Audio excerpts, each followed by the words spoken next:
শুভ অপরাহ্ন। এই অলস রবিবারের পড়ন্ত বিকেলে এখানে উপস্থিত হওয়ার জন্য আপনাদের সবাইকে ধন্যবাদ। আজকের আলোচনা শুরু করার আগে আমি আপনাদের একটি প্রশ্ন করতে চাই। আচ্ছা, ধনী হওয়া বা সম্পদশালী হওয়া কি কোনো ভাগ্য বা বিশেষ প্রতিভার খেলা, নাকি এর পেছনেও গণিত বা পদার্থবিদ্যার মতো কোনো সুনির্দিষ্ট বিজ্ঞান আছে? আমরা অনেকেই হয়তো ভাবি এটা পুরোটাই ভাগ্য বা সুযোগের ব্যাপার, কিন্তু আজ থেকে ১০০ বছরেরও বেশি আগে ওয়ালেস ডি ওয়াটলস নামে একজন লেখক দ্ব্যর্থহীনভাবে ঘোষণা করেছিলেন, ধনী হওয়া কোনো ভাগ্য বা দুর্ঘটনা নয়, এটি একটি বিজ্ঞান। এর কিছু সুনির্দিষ্ট নিয়ম আছে এবং যে কেউ সেই নিয়মগুলো সঠিকভাবে অনুসরণ করলে ধনী হতে বাধ্য। তিনি তার বই দ্য সিক্রেট অফ গেটিং রিচে এই বিজ্ঞানকেই তুলে ধরেছেন। এই বইটিই কিন্তু পরবর্তীকালে দ্য সিক্রেটের মতো অসংখ্য বই ও মুভমেন্টকে অনুপ্রাণিত করেছে। চলুন, আজ আমরা ধনী হওয়ার সেই বিজ্ঞানটাকেই সহজ ভাষায় বোঝার চেষ্টা করি। প্রথম ধাপ, বিজ্ঞানের ভিত্তি বা ফাউন্ডেশন। যে কোনো বিজ্ঞানের কিছু মৌলিক নীতি বা ভিত্তি থাকে। ধনী হওয়ার বিজ্ঞানেরও দুটি ভিত্তি আছে। নীতি এক, ধনী হওয়ার অধিকার, the right to be rich. Wattles খুব শক্তিশালী একটি কথা দিয়ে শুরু করেছেন। তিনি বলেন, ধনী হওয়ার ইচ্ছা কোনো লোভ বা খারাপ কিছু নয়, বরং এটি একটি পবিত্র অধিকার এবং দায়িত্ব। কারণ একজন মানুষ হিসেবে আমাদের শরীর, মন এবং আত্মার পরিপূর্ণ বিকাশের জন্য অনেক উপকরণের প্রয়োজন হয়, যেমন ভালো বই পড়া, সুন্দর জায়গায় ভ্রমণ করা, শিল্প উপভোগ করা এবং প্রিয়জনদের জন্য সচ্ছলতার ব্যবস্থা করা। আর এগুলোর জন্য অর্থের প্রয়োজন। তাই আরও পরিপূর্ণ জীবনযাপনের জন্য সম্পদের আকাঙ্ক্ষা করা একটি মহৎ এবং স্বাভাবিক বিষয়। নীতি দুই, ভাবনার উৎস পদার্থ, দ্য থিঙ্কিং সাবস্টেন্স।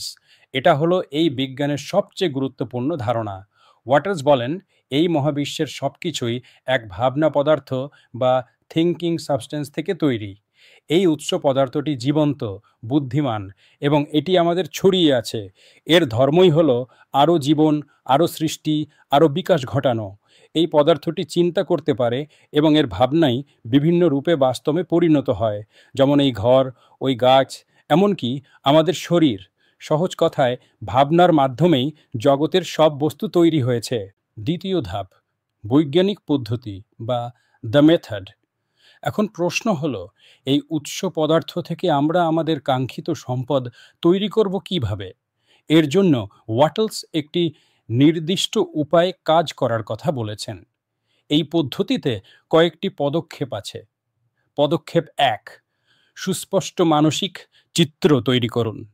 আমি ধনী হতে চাই, এভাবে বললে হবে না। আপনি কি চান তার একটি পরিষ্কার এবং বিস্তারিত মানসিক ছবি তৈরি করতে হবে। আপনি কেমন বাড়ি চান, কেমন জীবনযাপন করতে চান, কি কি অর্জন করতে চান, সব কিছু খুঁটিনাটি সহ কল্পনা করতে হবে। এই সুস্পষ্ট মানসিক ছবিটি আপনার অর্ডার, যা আপনি সেই উৎস পদার্থের কাছে পাঠাচ্ছেন। ছবিটি যত পরিষ্কার হবে, আপনার সৃষ্টিও তত নিখুঁত হবে। পদক্ষেপ দুই, বিশ্বাস ও উদ্দেশ্য নিয়ে কাজ করুন। আপনার মানসিক চিত্রটি তৈরি করার পর দুটি জিনিস প্রয়োজন। এক, ফেথ বা বিশ্বাস। আপনাকে দৃঢ়, অটল বিশ্বাস রাখতে হবে যে আপনি যা চেয়েছেন তা ইতোমধ্যেই আপনার কাছে আসছে। সামান্যতম সন্দেহ বা অবিশ্বাস আপনার সংযোগটি কেটে দেবে। আপনাকে এমনভাবে অনুভব করতে হবে ও আচরণ করতে হবে যেন আপনি ইতোমধ্যেই সেই কাঙ্ক্ষিত বস্তুর মালিক। দুই, পারপাস বা উদ্দেশ্য। আপনার ধনী হওয়ার উদ্দেশ্যের পেছনে একটি মহৎ কারণ থাকতে হবে। সেই কারণটি হলো জীবনের বিকাশ। আপনার লক্ষ্য হতে হবে নিজের এবং সেই সাথে অন্যদের জীবনের মান উন্নয়ন। আপনি যখন সবার ভালোর জন্য সম্পদ চাইবেন, তখন মহাবিশ্বের সেই বিকাশমুখী শক্তি আপনাকে সাহায্য করবে। পদক্ষেপ তিন, act in the certain way বা নির্দিষ্ট উপায়ে কাজ করুন। এটাই সবচেয়ে গুরুত্বপূর্ণ এবং বাস্তবসম্মত ধাপ, যা অনেকেই এড়িয়ে যায়।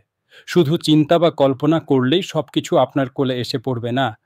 ওয়াটলস বলেন, আপনাকে অবশ্যই কাজে নামতে হবে। কিন্তু কিভাবে কাজ করবেন? এক, এখনই কাজ করুন।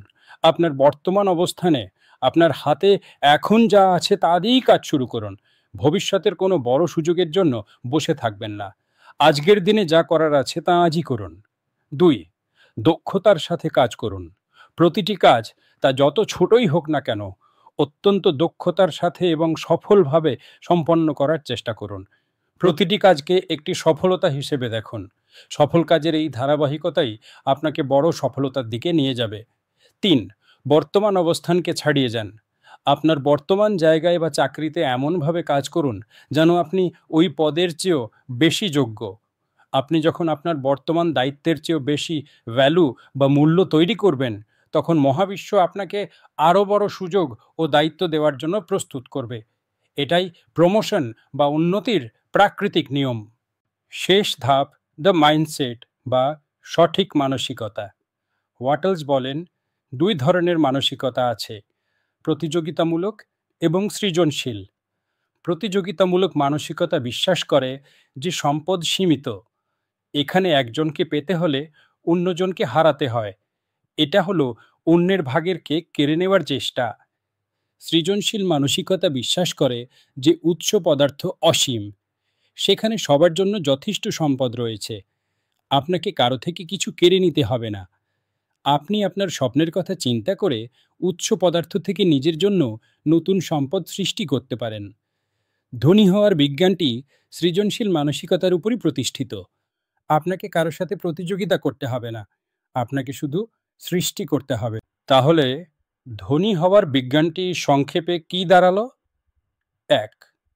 একটি উৎস পদার্থ আছে যা থেকে সবকিছু সৃষ্টি। ২. আপনার কাজ হলো আপনি কি চান তার একটি সুস্পষ্ট মানসিক চিত্র তৈরি করা। ৩. সেই চিত্রটিকে অটল বিশ্বাস এবং জীবনের বিকাশের উদ্দেশ্য নিয়ে ধারণ করা। এবং ৪. সবশেষে আপনার বর্তমান অবস্থানে থেকেই অত্যন্ত দক্ষতার সাথে প্রতিদিন কাজ করে যাওয়া। ওয়াটলসের মতে ধনী হওয়া কোনো রহস্য নয়, এটা একটা বিজ্ঞান।